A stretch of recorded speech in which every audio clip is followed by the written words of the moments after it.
स्वागत है आपका बी न्यूज नेशन में। मैं हूं आबिद हुसैन शेख। कर्नाटक राज्य रेसिडेंशियल स्कूल कर्मचारियों की मांग, एडिशनल इंक्रीमेंट रेसिडेंशियल स्कूलों को जिला प्रशासन के दायरे में लेना, शिक्षकों की नियुक्ति, प्रमोशन, प्रत्येक ट्रांसफर नियम, समय रहते किताबें, यूनिफॉर्म, सभी मूलभूत सुविधाएं देना, मरने वाले कर्मचारियों के परिवार को सहायता, ऐसे कई मांगों को लेकर आज बीजापुर के कर्नाटक राज्य रेसिडेंशियल स्कूल कर्मचारी संघ की ओर से जिला अधिकारी के जरिए मुख्यमंत्री को मनवी पत्र सौंपा गया। कुमार नायक वरदिಯನ್ನು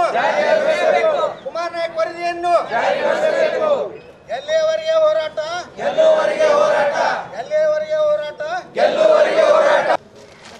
ಸರ್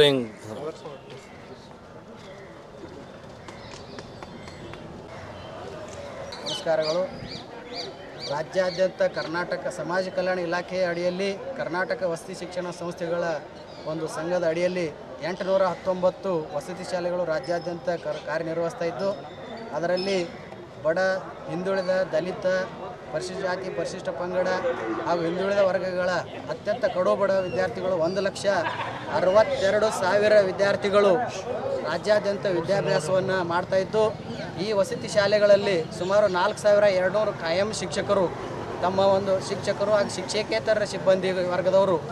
ಹಗಲಿರುಳು 24x7 ಒಂದು ತಮ್ಮ ಕರ್ತವ್ಯವನ್ನು ನಿರ್ವಹಿಸಿ ಇಡೀ ರಾಜ್ಯದಲ್ಲಿಯೇ ಮಾದರಿಯಾಗಿರ್ತಕ್ಕಂಥ ಒಂದು ಫಲಿತಾಂಶವನ್ನು ನೀಡುತ್ತಾರೆ. ಆದರೆ ಈ ಒಂದು ವಸತಿ ಶಾಲೆಗಳ ನೌಕರರ ಸಮಸ್ಯೆಗಳು ಇನ್ನೂ ಹಲವಾರು ಸಮಸ್ಯೆಗಳು ಇನ್ನೂ ಬಗೆಹರಿದ ಕಳೆದ 6-7 ವರ್ಷಗಳಿಂದ ಸರ್ಕಾರಕ್ಕೆ ಮನವಿಯನ್ನು ಸಲ್ಲಿಸ್ತಾ ಬಂದರೂ ಕೂಡ ಯಾವುದೇ ಸಮಸ್ಯೆಗಳು ಇಲ್ಲಿವರೆಗೂ ಬಗೆಹರಿದಿಲ್ಲ.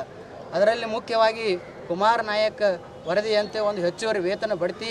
ಹಾಗೆ ಇಲಾಖೆಗಳಿಗೆ ಎಲ್ಲ ಶಾಲೆಗಳನ್ನು ಸಂಬಂಧಿಸಿದ ಸಮಾಜ ಕಲ್ಯಾಣ ಇಲಾಖೆ ಹಾಗೂ ಹಿಂದುಳಿದ ವರ್ಗಗಳ ಕಲ್ಯಾಣ ಇಲಾಖೆಗೆ ವಿಲೀನಗೊಳಿಸುವುದಾಗಿರ್ಬೋದು, ಹಾಗೆ KGID ಪ್ರಸ್ತಾವನೆ, ಜ್ಯೋತಿ ಸಂಜೀವಿನಿ, ಆಮೇಲೆ ಇಡೀ ಒಂದು ನೌಕರರ ವರ್ಗಕ್ಕೆ ಅತ್ಯಂತ ಮಾರಕವಾಗಿರ್ತಕ್ಕಂಥ MOD ಪದ್ಧತಿ ಇರ್ಬೋದು, ಹಾಗಾಗಿ ನಿಲಯ ಪಾಲಕರ ವೇತನ ತಾರತಮ್ಯ ಇರ್ಬೋದು, ಶುಶ್ರೂಷಕರ ವೇತನ ತಾರತಮ್ಯ ಇರ್ಬೋದು, ಪ್ರದರ್ಶನಗಳವರ ವೇತನ ತಾರತಮ್ಯ ಇರ್ಬೋದು, ಹಾಗೂ ವಿವಿಧ ವೃಂದದ ನೌಕರರಿಗೆ ಆಯಾ ಒಂದು ಮುಂಬಡ್ತಿಯನ್ನು ನೀಡ್ತಕ್ಕಂಥ ಪ್ರಕ್ರಿಯೆ ಆಗಿರ್ಬೋದು, KPSCಗೆ ಸಲ್ಲಿಸಿರ್ತಕ್ಕಂಥ ಪ್ರಾಂಶುಪಾಲರ ಪ್ರಸ್ತಾವನೆಯನ್ನು ತಡೆ ಹಿಡಿದು ತಕ್ಷಣ ಮುಂಬಡ್ತಿಯನ್ನು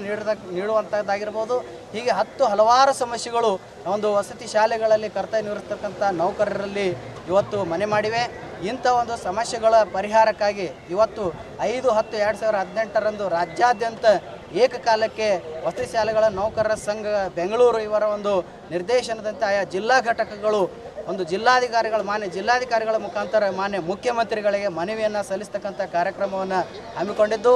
ಈ ಒಂದು ಮನವಿ ಸಲ್ಲಿಸ್ತಾ ನಾವು ಒಂದು ಮನವಿ ಮಾಡುವುದೇನೆಂದರೆ ಮಾನ್ಯ ಮುಖ್ಯಮಂತ್ರಿಗಳಿಗೆ ಹಾಗೂ ಸಮಾಜ ಕಲ್ಯಾಣ ಸಚಿವರಿಗೆ, ಹಿಂದುಳಿದ ವರ್ಗಗಳ ಕಲ್ಯಾಣ ಸಚಿವರಿಗೆ ಹಾಗೂ ಸಂಬಂಧಿಸಿದ ಅಧಿಕಾರಿಗಳಲ್ಲಿ ವಿನಂತಿಸಿದ್ದೇನೆಂದರೆ, ನಮ್ಮ ಬೇಡಿಕೆಗಳು ನ್ಯಾಯಯುತವಾಗಿದ್ದು ಈ ಬೇಡಿಕೆಗಳನ್ನು ತಾವು ಅತ್ಯಂತ ಬೇಗನೆ ಒಂದು ಶೀಘ್ರವಾಗಿ ಪರಿಹರಿಸಬೇಕು. ಈ ನಿಟ್ಟಿನಲ್ಲಿ ಶಿಕ್ಷಕರ ಹಾಗೂ ಪದವೀಧರ ಕ್ಷೇತ್ರದ ವಿಧಾನ ಪರಿಷತ್ ಸದಸ್ಯರ ನೇತೃತ್ವದಲ್ಲಿ ತಮ್ಮ ಒಂದು ಅಧ್ಯಕ್ಷತೆಯಲ್ಲಿ ಮಾನ್ಯ ಮುಖ್ಯಮಂತ್ರಿಗಳು ಹಾಗೂ ಸಮಾಜ ಕಲ್ಯಾಣ ಸಚಿವರು, ಹಿಂದುಳಿದ ವರ್ಗಗಳ ಕಲ್ಯಾಣ ಸಚಿವರ ನೇತೃತ್ವದಲ್ಲಿ ಒಂದು ಸಭೆಯನ್ನು ಆಯೋಜಿಸಿ ಆ ಸಭೆಯಲ್ಲಿ ವಸತಿ ಶಾಲೆಗಳ ನೌಕರರ ಪದಾಧಿಕಾರಿಗಳನ್ನು ಕೂಡ ಒಂದು ಸೇರಿಸಿಕೊಂಡು ಆ ಸಭೆಯಲ್ಲಿ ನಮ್ಮ ಸಮಸ್ಯೆಗಳ ಸಂಪೂರ್ಣ ಚರ್ಚೆಯನ್ನು ಮಾಡಿ ಈ ಒಂದು ನೌಕರರ ಸಮಸ್ಯೆಯನ್ನು ತಾವು ಪರಿಹರಿಸಬೇಕೆಂದು ನಾನು ಮಾನ್ಯ ಮುಖ್ಯಮಂತ್ರಿಗಳು ಹಾಗೂ ಸಮಾಜ ಕಲ್ಯಾಣ ಹಾಗೂ ಹಿಂದುಳಿದ ವರ್ಗಗಳ ಕಲ್ಯಾಣ ಸಚಿವರಲ್ಲಿ ನಾನು ಮನವಿಯನ್ನು ಮಾಡ್ತೇನೆ.